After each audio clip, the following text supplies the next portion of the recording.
Now I'm going to set this back down because I have another job for the crane truck at the moment.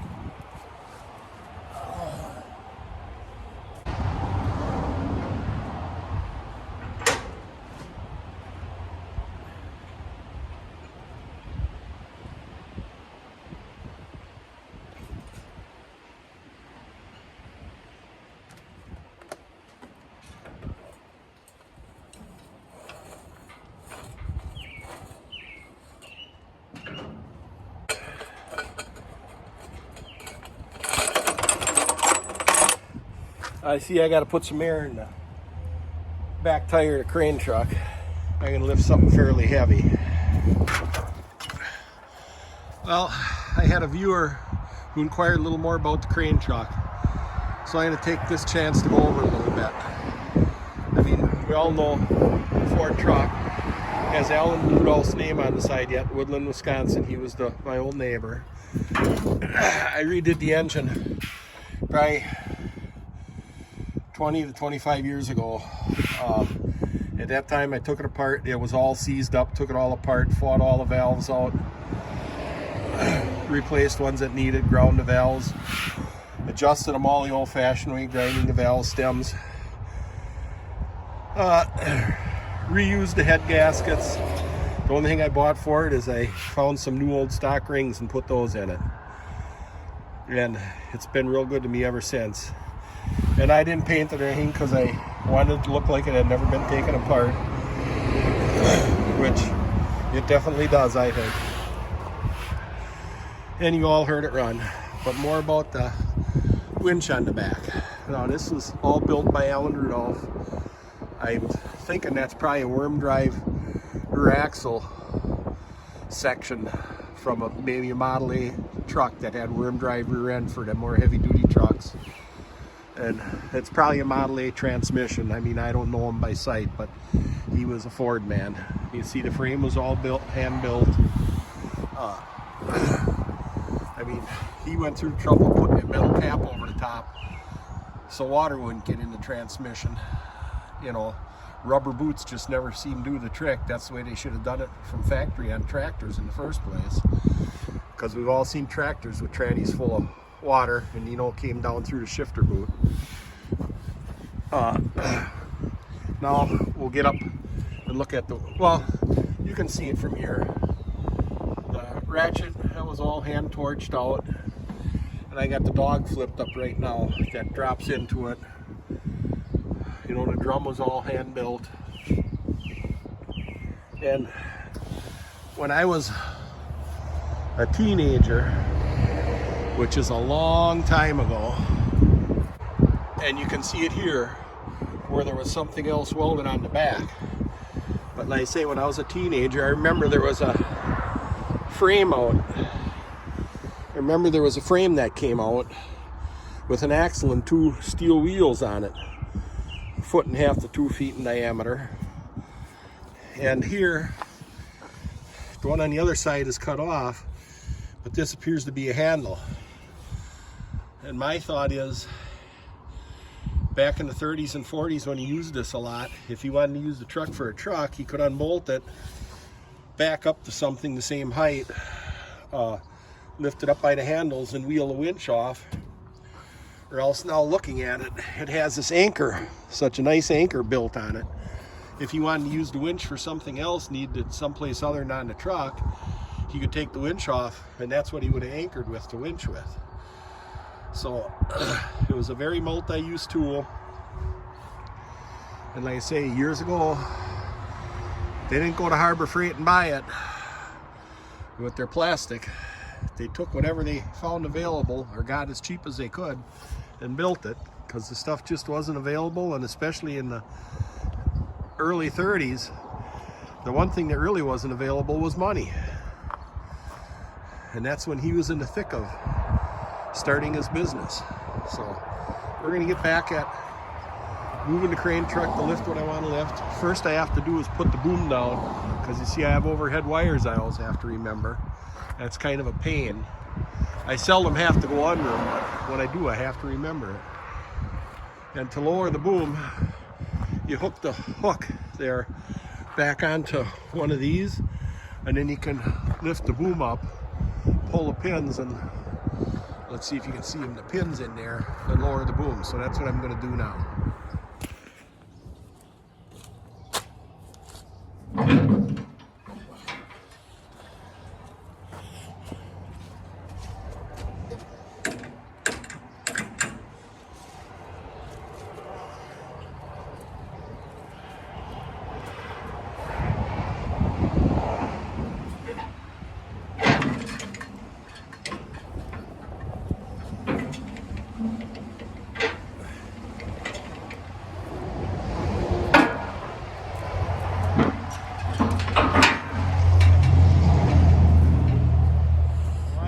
Back in here, and now I'll get up and lower the boom.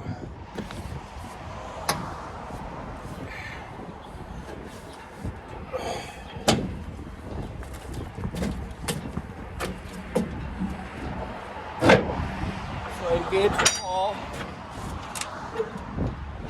Oh, gotta put it in gear.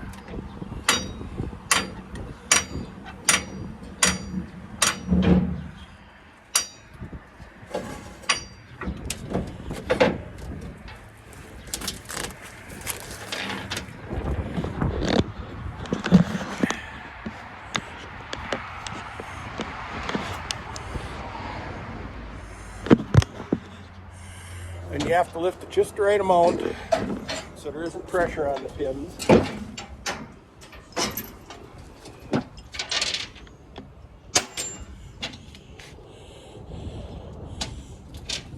Now I'll lower the boom.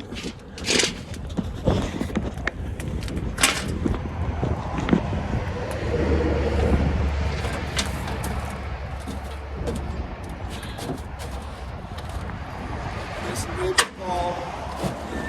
Slowly lower it down.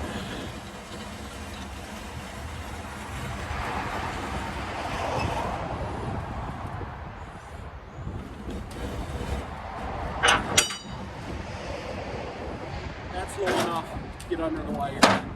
I'm not even going to put the pins in now because once I'm under the wires, I'll put it back up. Let's see if we can get it started one-handed while I hold the camera. Pull the choke.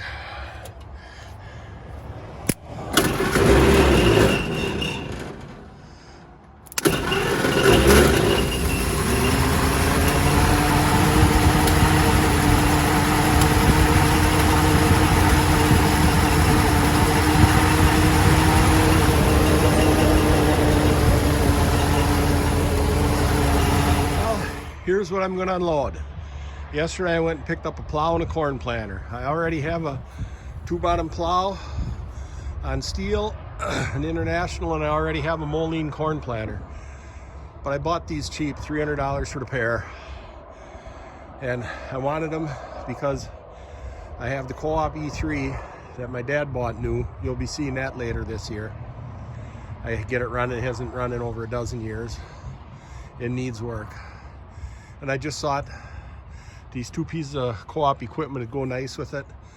But a second reason for the planter is it's a check row planter, old horse-drawn one with the tongue cut off for pulling it with a tractor. But I got all the stuff to go with the check row. At least I hope I have it all, and the book. And I'll do a little more explaining on that. As little as I know about it, I've heard of it, but I've never seen it done. So you see I have the boom quite a bit straighter up in the air because I think this plow is a little on the heavy side for the truck. If I had my skid loader running that I was working on, I'd pick it off with that, but it isn't running and I want to get the trailer free. And so I'm just doing it the way I would have over 50 years ago when I was helping Alan Rudolph out. So let's get at it. Definitely shifted into low gear for this.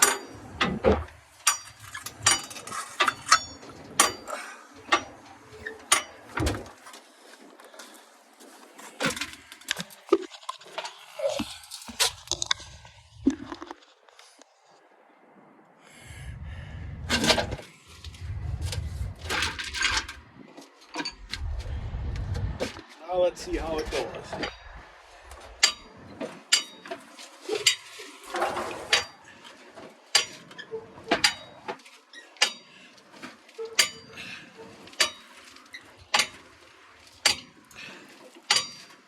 It's heavy because it's worth cranking it even in low gear.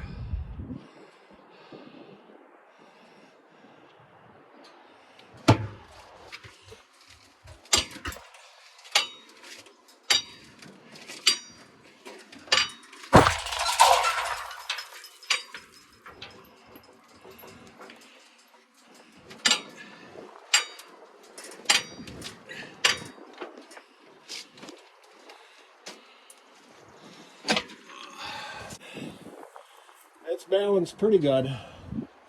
We'll see if it stays that way, but it can't really hurt the thing, so.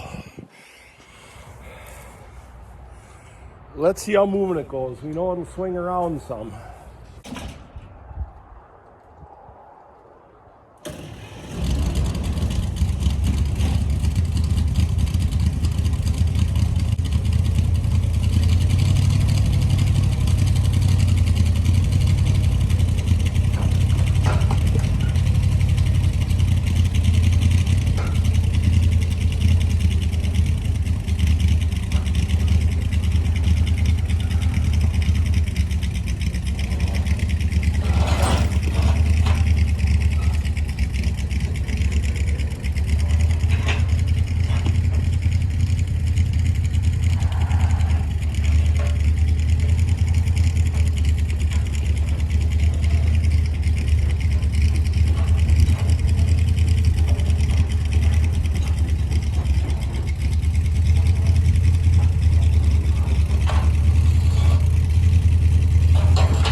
Well, I think that's going real good.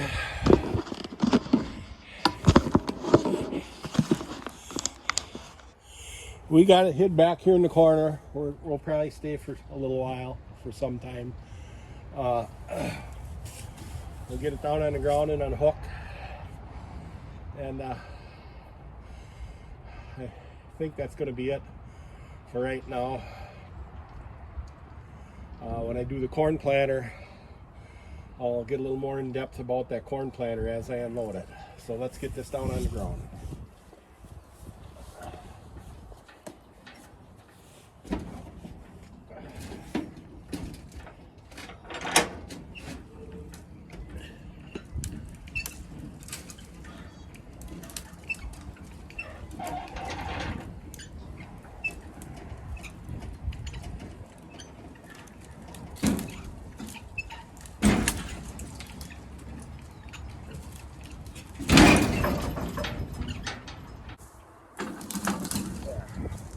That's better.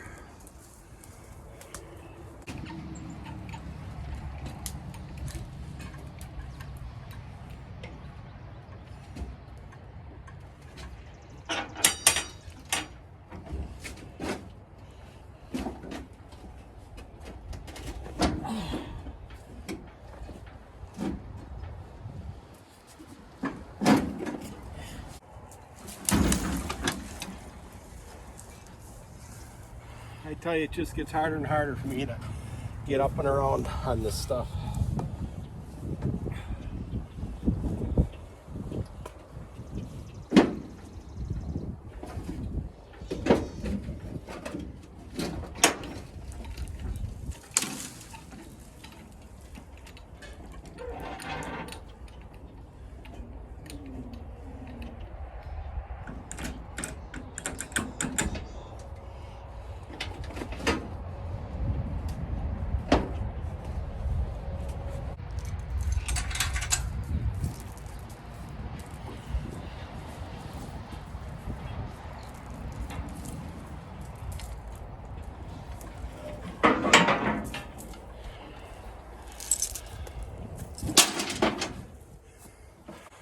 So I think I'm going to call that it for this video. Next I'll be unloading the co-op planter, but I'll say I'm going to go a little more in depth talking about it when I unload it, the little I know about it. So hope you enjoyed it. Thanks again for watching, and we'll see you on the next one.